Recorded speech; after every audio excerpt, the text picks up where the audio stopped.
प्रिय छात्रों नमस्कार। एनसीईआरटी गणित कक्षा 10वीं में आपका स्वागत है।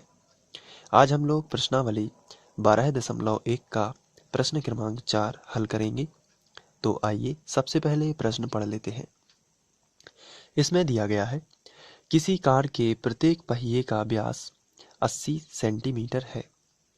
यदि यह कार 66 किलोमीटर प्रति घंटा की चाल से चल रही है तो 10 मिनट में प्रत्येक पहिया कितने चक्कर लगाता है।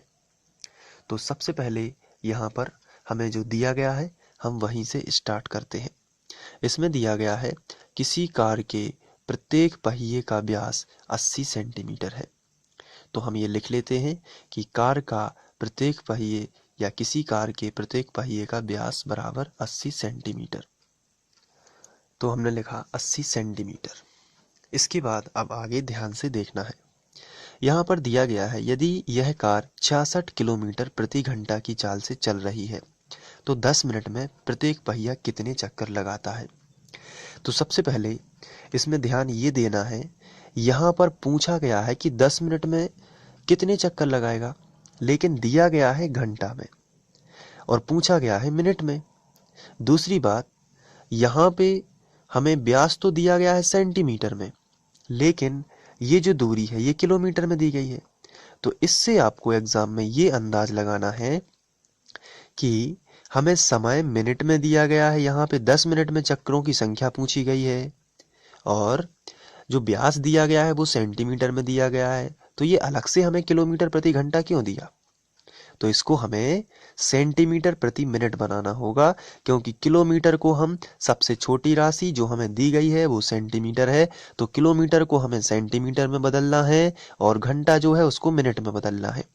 कैसे पता चलेगा, क्योंकि हमें यहाँ पर 10 मिनट में पूछा है तो हम किलोमीटर में नहीं बताएंगे, प्रति घंटा में नहीं बताएंगे, क्योंकि हमें दूरी सेंटीमीटर में दी गई है और समय मिनट में दिया गया है।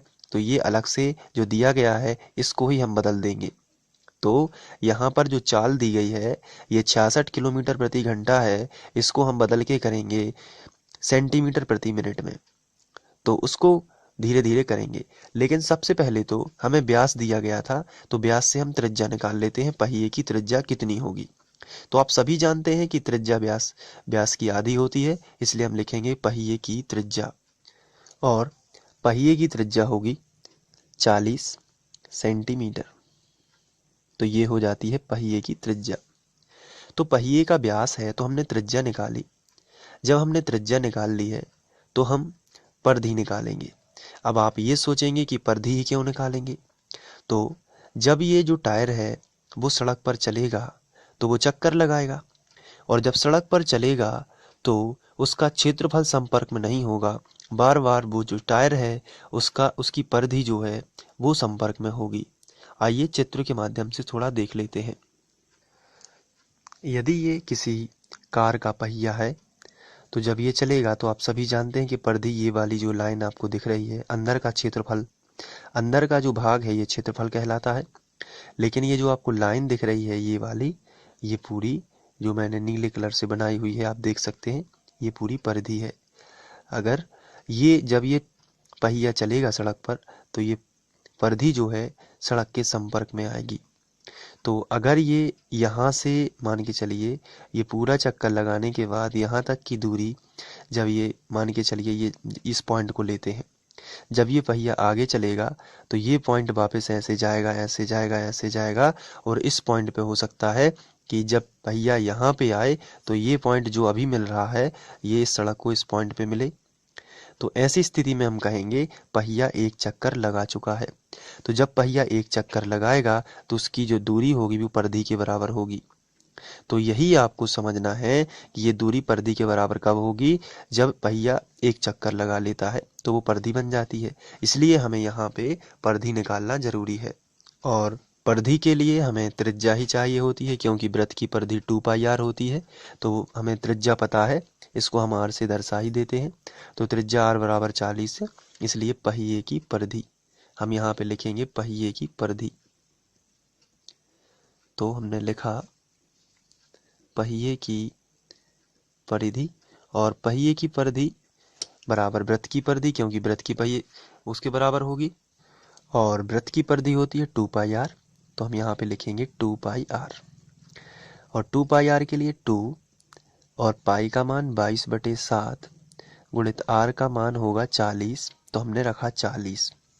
आगे बढ़ते हैं, तो यहाँ पर 22 दूनी यहाँ पे आ गया 44 और गुणित 40/7।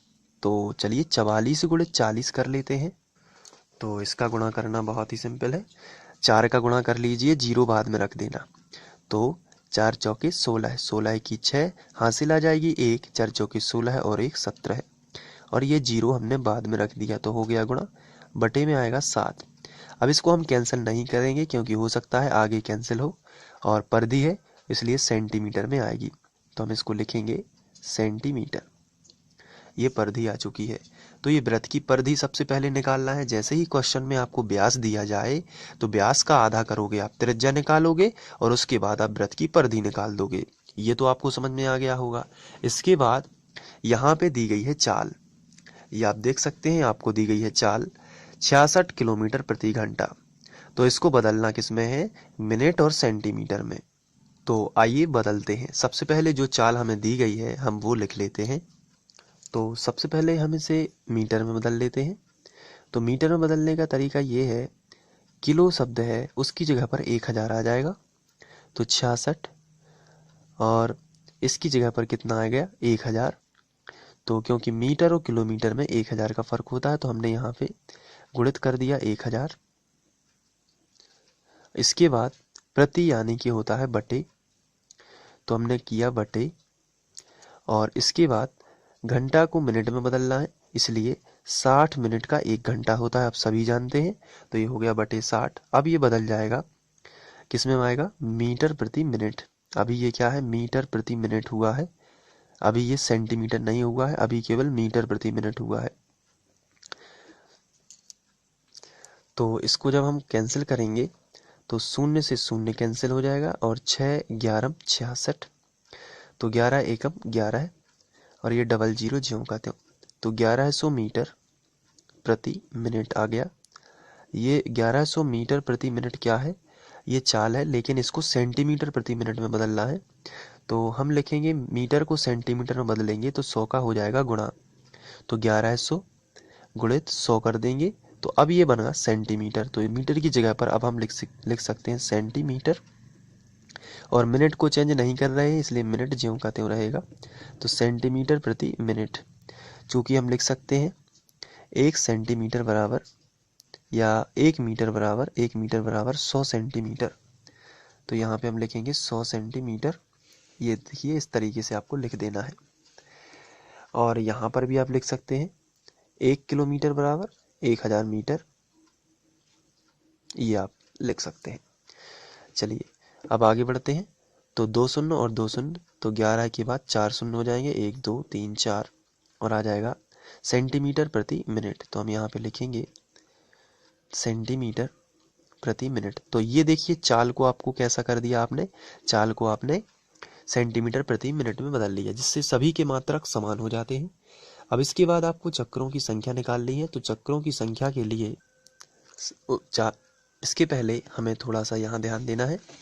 यहाँ पे पूछा गया है 10 मिनट में कितने चक्कर लगाएगा, और यहाँ पे जो है ये है 1 मिनट, क्योंकि प्रति मिनट का मतलब होता है 1 मिनट में। तो 1 मिनट में इतनी दूरी तय करेगी, पहिया जो है 1 मिनट में इतनी दूरी तय करेगा। तो 10 मिनट में कितना करेगा, तो हम लिखेंगे 10 मिनट में, यहाँ पे हम लिख देते हैं 10 मिनट में तय की गई दूरी, पहिए द्वारा तय की गई दूरी, पहिए द्वारा तय की गई दूरी जो भी इस तरीके से लिख लेते हैं। और 10 का गुणा कर देना है केवल, और कुछ भी नहीं करना है। तो 11 4 0 और 1 0 और आ जाएगा, 10 का गुणा करोगे आप तो 1 0 और आ जाएगा, तो ये सेंटीमीटर में आ जाएगी। तो ये 10 मिनट में इतने जो है इतने सेंटीमीटर चलेगा पहिया। तो अब हम चक्रों की संख्या निकाल सकते हैं। उसके लिए हम यहाँ पे लिखेंगे चक्रों की संख्या बराबर दूरी बटे परिधि। तो 10 मिनट में तय की गई दूरी बटे परिधि। तो चलिए 10 मिनट में तय की गई दूरी कितनी है? 11 है, 5 0 1 2 3 4 5 और परिधि कितनी थी? तो परिधि हमने सबसे ऊपर निकाली हुई थी 1760 बटे 7। तो इसको हम यहाँ पे लिखेंगे 1760 बटे 7। तो 7 ऊपर पहुंच जाएगा पलट के। तो 11 है, 5 0 गुणित 7 बटे 1760। इसको इस तरीके से लिख सकते हैं। तो ये 7 का गुणा कर देंगे। पहले तो 0 और 0 कैंसिल हो जाएगा। 7 का गुणा करेंगे तो आएगा 11 7 77 1 2 3 4 4 0 क्योंकि एक कैंसिल हो गया है और बटे आएगा 176। तो 176 अब हम इसको कैंसिल करते हैं। तो इसके लिए हम यहाँ पे 11 से कैंसिल करेंगे। 11 एकम 11 बचे 6 हो गए 66। 11 6 66। यहाँ पे देखिए 11 7 77 और 1 2 3 4 1 2 3 4। तो यह आया 7 1 2 3 4 बटे जाएगा 16। तो अब हम यहाँ पे कैंसिल करेंगे। 16 एकम 16 और यहाँ पे 16 चौके 64। 4 बार गया 64। तो यहाँ पे बचेगा 6 हो जाएंगे 60। तो 16 × 3 = 48। तो 3 बार गया। फिर 16 सत्ते 112 और फिर बचेंगे 8। 16 पंचे 80। इस तरीके से आप भाग दे दोगे तो आएगा 4375। तो चक्रों की संख्या कितनी है? 4375। इतने चक्कर लगाएगा। तो इस तरीके से आपको यह हल कर लेना है। आप चाहें तो इसे नोट भी कर सकते हैं। इसके लिए आप यहाँ से इसके नोट कर लीजिए और इसके बाद आगे ये, इसके बाद ये कर लीजिए और फिर इसको आपको लिखना है। Thank you.